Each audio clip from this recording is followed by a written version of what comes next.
మా మా అమ్మగారి పేరు జీ లీలావతమ్మ. ఆమె వయసు 67 సంవత్సరాలు. ఆమె ఒక 2 నెలల క్రితం కడుపు నొప్పి, వామిటింగ్స్, మోషన్స్ తో బాధపడుతుంటే ఇక్కడే కర్నూలులో ప్రైవేట్ హాస్పిటల్లో చూపించాము.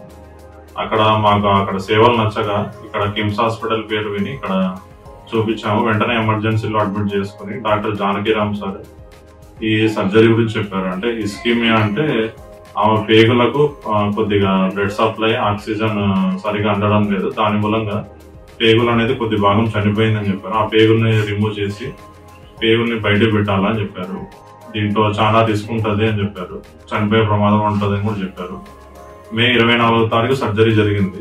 సర్జరీ అంతా సక్సెస్ఫుల్ గా జరిగిన తర్వాత ఆమెకు ఇంకా కొన్ని బ్లడ్ క్లాట్స్ ఉన్నాయి, దానిని కూడా రిమూవ్ చేయాలి అని చెప్పారు. డాక్టర్ అశోక్ రెడ్డి సార్ థ్రాంబోలిసిస్ చేశారు.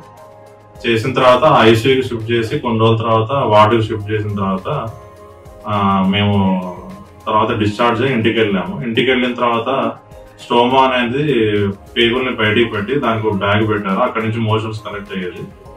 అలా మేము 4 వారాల పాటు ఆ బ్యాగ్ లోనే మోషన్ ని క్లీన్ చేస్తూ వచ్చేవాళ్ళము. దాని తర్వాత రెండో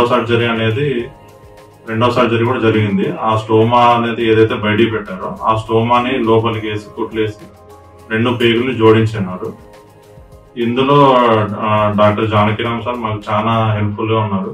అంటే ప్రతి ఒక్కటి నీట్ గా ఎక్స్ప్లెయిన్ చేయడం కానీ అన్ని వివరంగా మాకు ఎక్స్ప్లెయిన్ ఎప్పటికప్పుడు పేషెంట్ గురించి కనుక్కోవడం కానీ, పేషెంట్ ఎలా ఉన్నారు, ఆమె కండిషన్ ఎలా ఉంది, అన్ని బాగా చెప్తూ వచ్చారు సార్ లాస్ట్ వరకు. సెకండ్ సర్జరీ కూడా by God's grace and KIMS hospital వల్ల అంతా సక్సెస్ఫుల్ గా జరిగింది. ఇప్పుడు మా అమ్మగారు రొటీన్ గా ఆమె పని ఆమె చేసుకుంటున్నారు, ఫుడ్ తింటూ ఉన్నారు, నార్మల్ లైఫ్ లీడ్ చేస్తున్నారు. Thank you Janakiram sir and KIMS hospital. Thank you so much.